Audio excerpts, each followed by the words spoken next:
Gaza's global protest and polling numbers. They may surprise you.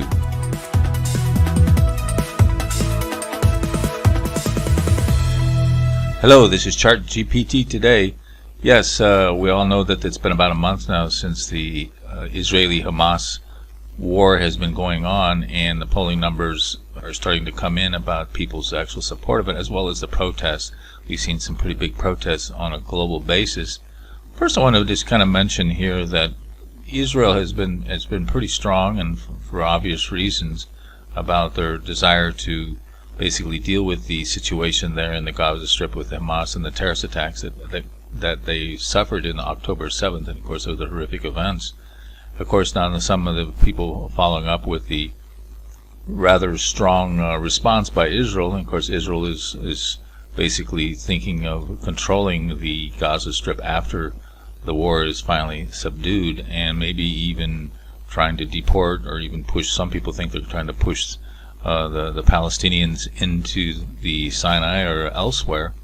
So, but the G7, and of course it's a G7 meeting, Secretary of State Anthony Blinken came out with a rather strong statement basically warning Israel about perhaps any moves that they might want to do. And I think it's quite interesting to listen to this because it's a fairly significant statement to make.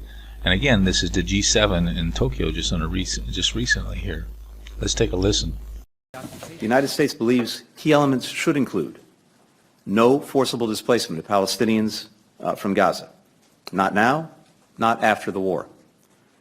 No use of Gaza as a platform for terrorism or other violent attacks.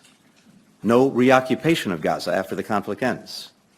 No attempt to blockade or besiege Gaza.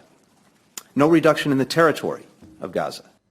Well, I'm sure that the Israeli leadership probably is not going to be happy with those comments. That kind of might have some limitation. Of course, that may be due to some of the protests we've seen around the world.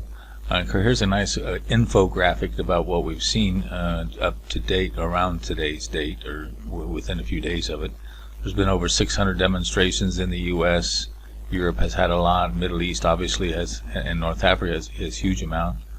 And of course the scorecard here is about 3,700 pro-Palestinian protests to 520 pro-Israel protests. And it's kind of like we keep a scoreboard here in terms of the political opinions. 90% of these are pro-Palestinians, so that's kind of could be a concern for those that are making policy. Getting into specific here, in recent in the U.S. anyway, you can see that the pro-Israel since October 7th, you can see that the pro-Israel has declined and pro-Palestinian has risen. Here's broke out on different platforms. So as the heavy-handedness that some believe are occurring by the Israelis, the support is beginning to roll off. Again, we're not here to make opinions. We're just here to show the data as we see it and being reported by a lot of the outlets. And of course, you can check out the description box and the post link on some citations there. And you can see here, here's another recent poll. This was done November 2nd, and you can see that the Democrats are pretty much saying that Israel has gone too far, and so you can see that breakout. So that's actually growing slightly. You can check out a previous post we've done on this. So obviously the sympathy for the Palestinians is growing.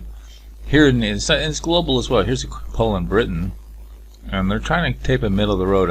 You can see that the support between Israel and Palestine is pretty similar, but most people want to stay out of it, so they're indicating here. Now, this is a rather old chart, but it kind of gives you the state of the world's view prior to the conflict. So this is prior to the conflict, and you can see the yellow here is mainly negative, is pretty high across the globe, and of course this gets into South America, Europe, Africa, Russia, Greece, South Korea, France, Russia, again, Nigeria. And so you can see the different going from 2012, 2013, and 2014. But it's been pretty negative consistently. And of course, the guess is it was pretty consistent going into this conflict. So that's an interesting point there. Now you look at specifically the Arab region, and you can see that most citizens reject the idea of normalization with Israel, Sudan, Morocco probably being one of the more positive, but they're all under 50%.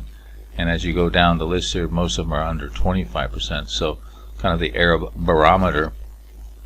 So it's not very positive towards Israel. But here's a chart that really kind of took me for surprise. and this is relatively recently in 2022, the support for a two-state solution on Palestinian society. The majority of the people there would like to have a two-state solution, and I may be disputing the borders, but it's not like all the Palestinians wanted to, as they say, from the river to the sea. Most of them were more than happy to have a two-state solution. Some were opposed. So it's not as negative towards Israel as you might think for the Palestinians themselves. So despite what the world thinks. So that's an interesting point there. Give us your opinion and take our online poll. Will the geopolitics of the global opinions affect the Israeli response? Check out the AI and give you an idea of what the effect of war protesters can have. So you might find that interesting. Again, check out the post link in the description box. And don't forget to subscribe.